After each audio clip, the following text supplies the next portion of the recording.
Welcome to study XYZ। तो आज हम क्या पढ़ने वाले हैं? आज हम पढ़ने वाले हैं क्लास 9 की फिजिक्स का एक और शानदार topic, that is universal law of gravitation.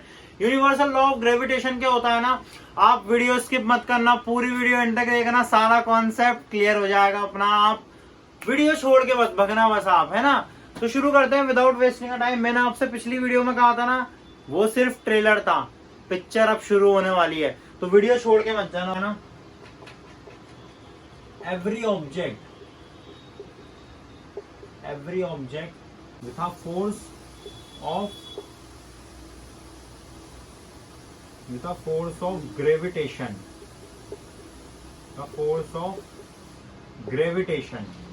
है ना।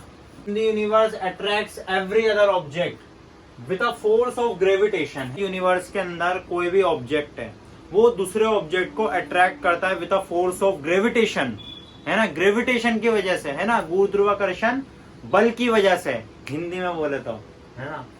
इज डायरेक्टली प्रोपोर्शनल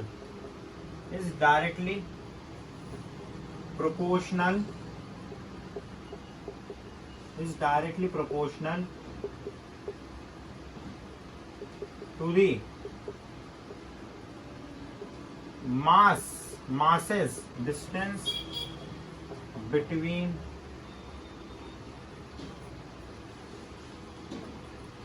them, है ना। every object in the universe attracts every another object with a force of gravitation, है ना। हमारे यूनिवर्स में कोई भी ऑब्जेक्ट है, वो दूसरे ऑब्जेक्ट को अट्रैक्ट करता है with a force of gravitation, है ना। Is directly proportional to the product of their masses and inversely proportional to the square of the distance between them, to the square of the distance between them। अब क्या भैया, पल्ले पड़ा कुछ नहीं पड़ा होगा, अब पड़ेगा, देखना, है ना, अब पड़ेगा। अब देखो भैया क्या होता है, ये कोई ऑब्जेक्ट है जिसका मास है m1, ये कोई ऑब्जेक्ट है जिसका मास है m2, और इनके बीच में क्या लग रहा है, फोर्स लग रहा है।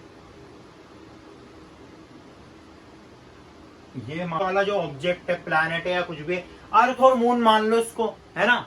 ये अर्थ है और ये मून है। अब क्या है ना, ये एरो क्या शो कर रही है, ये एक दूसरे के ऊपर फोर्स लगा रहे हैं, एक दूसरे को अट्रैक्ट कर रहे हैं। क्या हमने क्या बोला कि every object in the universe attracts every another object with a force of gravitation, है ना। ये दोनों क्या कर रहे हैं, एक दूसरे को अट्रैक्ट कर रहे हैं with a force of gravitation, एक फोर्स से, है ना, फोर्स ऑफ ग्रेविटेशन से। इनके बीच का ये जो डिस्टेंस हो गया ये d, है ना। इनके बीच का ये जो डिस्टेंस है, ये है ना, ये इनके बीच का डिस्टेंस, तो इनके डिस्टेंस का स्क्वायर। अब देखो क्या हमने क्या बोला, is directly proportional to the product of their masses, इनके मासेस का product, and inversely proportional to the square of the distance between them. अभी आप क्या करो, इस पूरे को नोट करो, है ना, इसको पूरे को नोट करो, फिर हम आगे बढ़ते हैं, ठीक है। आपने वो कॉपी के अंदर सारा नोट कर लिया, वो लिख लिया ना आपने। अब आप सीधा बोर्ड के ऊपर फोकस रखना, सारा कॉन्सेप्ट क्लियर होने वाला है ना। तो देखो, अब ये कोई ऑब्जेक्ट है जिसका मास क्या है m1, और ये कोई ऑब्जेक्ट है जिसका मास क्या है m2, और क्या ये इसके सेंटर से लेकर ये दोनों क्या कर रहे हैं, एक दूसरे के ऊपर फोर्स लगा रहे हैं। कौन सा फोर्स लगा रहे हैं? ग्रेविटेशनल फोर्स लगा रहे हैं, है ना, एक दूसरे को अट्रैक्ट कर रहे हैं। हमने क्या पढ़ा था शुरुआत में, every object attracts every another object with a force of gravitation. Force of gravitation, एक दूसरे के ऊपर फोर्स लगा रहे हैं। ये जो एरो है ना, ये शो कर रही है कि ये m1 क्या कर रहा है, m2 को अट्रैक्ट कर रहा है ना, और m2 क्या कर रहा है, m1 को अट्रैक्ट कर रहा है ना। ये दोनों एक दूसरे के ऊपर फोर्स लगा रहे हैं, एक दूसरे को खींच रहे हैं एक दूसरे की तरफ, है ना, एक दूसरे की तरफ, दोनों के दोनों एक दूसरे को खींच रहे हैं। और इनके बीच में, है ना, ये डिस्टेंस आ रहा है, ये डिस्टेंस है अपना d, है ना। यहां से लेकर यहां तक का डिस्टेंस, और यहां से लेकर यहां तक का डिस्टेंस, मतलब यहां से लेकर यहां तक का कितना, m1 से लेकर m2 का डिस्टेंस कितना हुआ, d, है ना, इनटू, और m2 से लेकर m1 तक का डिस्टेंस क्या हुआ, d, और d इंटू डी क्या हो गया, d स्क्वायर, है ना, ठीक है। ये d स्क्वायर इस तरीके से हो गया। अब क्या देखो, हमने क्या बोला था, फोर्स क्या होता है, डायरेक्टली प्रोपोर्शनल होता है m1 इंटू m2, है ना। Force is directly proportional m1 into m2, product of their masses, है ना, इन दोनों मासेस का प्रोडक्ट, है ना, मतलब कि क्या इंटू कर दिया अपन ने इन दोनों को, और इनवर्सली प्रोपोर्शनल होता है किसके, उसके डिस्टेंस के, डिस्टेंस स्क्वायर, है ना, square of the distance between them, इन दोनों के बीच का डिस्टेंस का स्क्वायर, है ना, तो इनवर्सली प्रोपोर्शनल होता है इसके डिस्टेंस के, ठीक है ना। अब अपन क्या बोल देते हैं, ये हमारी पहली इक्वेशन है और ये बोल देते हैं हमारी दूसरी इक्वेशन है। अब क्या अपन इसको इक्वेट करते हैं, है ना, इक्वेट इक्वेशन 1 एंड 2, तो क्या होगा इसका, force is directly proportional to m1 into m2 और inversely proportional distance between them, है ना। फोर्स क्या होता है, डायरेक्टली प्रोपोर्शनल होता है इनके मासेस के, है ना, प्रोडक्ट ऑफ देयर मासेस, और इनवर्सली प्रोपोर्शनल होता है डिस्टेंस बिटवीन देम, है ना। तो ये होता है अपना force is directly proportional to m1 into m2 और इनवर्सली प्रोपोर्शनल d स्क्वायर, है ना।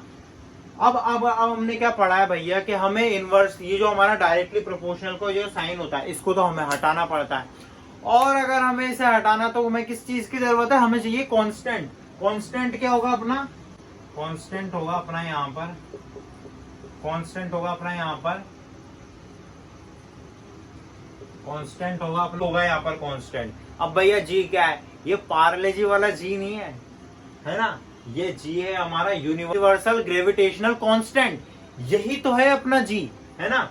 और इसकी वैल्यू क्या होती है, जी की वैल्यू होती है, पहले फॉर्मूला लिखते हैं अपन, है ना, फॉर्मूला अपन पहले लिख देते हैं, force is equal to, constant लगा दिया अपन ने जी, अपन ने प्रोपोर्शनलिटी के साइन इक्वल टू कब लगाया अपन ने, जब ये अपन ने जी लगा देंगे यहाँ पर, है ना, कांस्टेंट लगा दिया अपन ने जी, और m1 into m2 by D square. तो फोर्स, अगर अपन को ग्रेविटेशनल फोर्स निकालना हो दो ऑब्जेक्ट्स के बीच का, है ना, जिसके अंदर कुछ मासेस है, जैसे कि मेरे अंदर कुछ मास है m1 और आपके अंदर कुछ मास है m2, तो मैं आपको अट्रैक्ट करूंगा, है ना, मैं आपको अट्रैक्ट करूंगा, है ना, तो आप भी मुझे अट्रैक्ट करोगे, मैं भी आपको अट्रैक्ट करूंगा, फिर अपन दोनों अट्रैक्ट हो जाएंगे एक दूसरे। आप और मैं मिलकर दोनों फिजिक्स को इस तरीके से समझेंगे ना, ये हमारे अट्रैक्शन की वजह से, कि आपका भी कॉन्सेप्ट क्लियर हो जाएगा और आपको मजा आ जाएगा, है ना, हम दोनों के अट्रैक्शन की वजह से, आपकी और मेरी मेहनत की वजह से, है ना, ठीक है।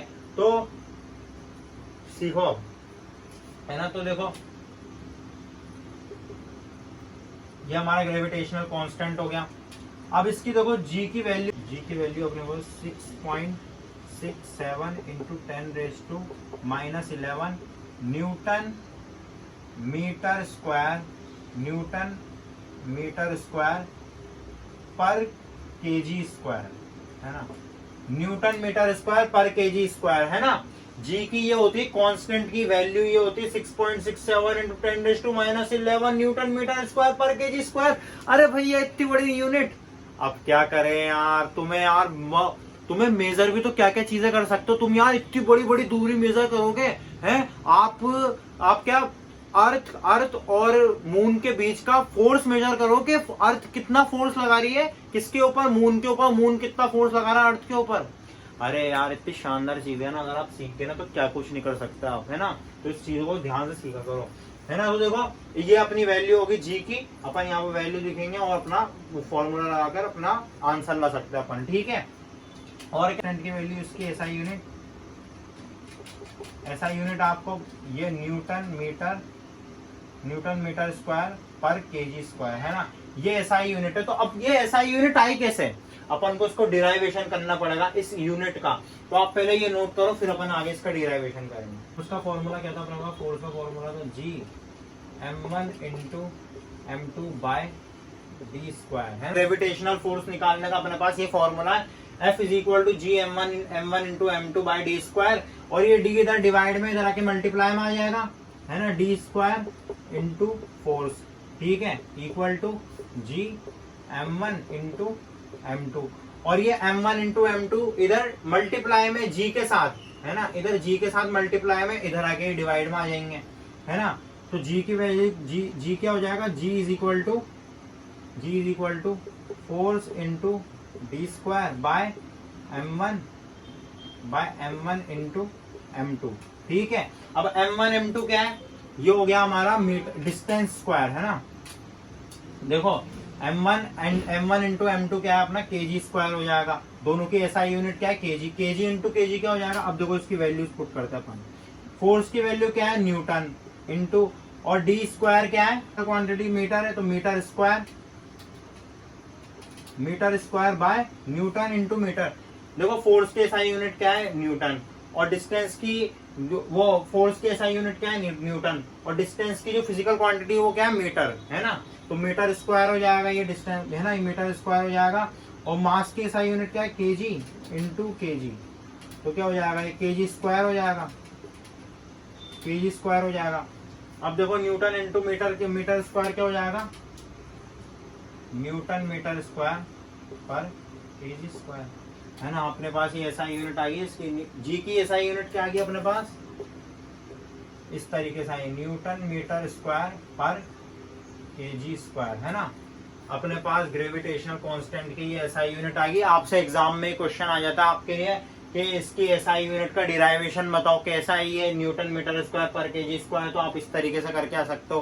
फोर्स का जो फॉर्मूला है ग्रेविटेशनल फोर्स का, उसका आपके पास डिराइवेशन आ सकता है, उस तरीके से आप डिराइवेशन करके आ सकते हो। तो अपना यूनिवर्सल लॉ ऑफ ग्रेविटेशन अपन खत्म होता है। अगर आपको वीडियो अच्छी लगी तो लाइक करना, सब्सक्राइब करना और बेल आइकन को जरूर प्रेस कर देना, और इस वीडियो को आगे से आगे शेयर जरूर करना।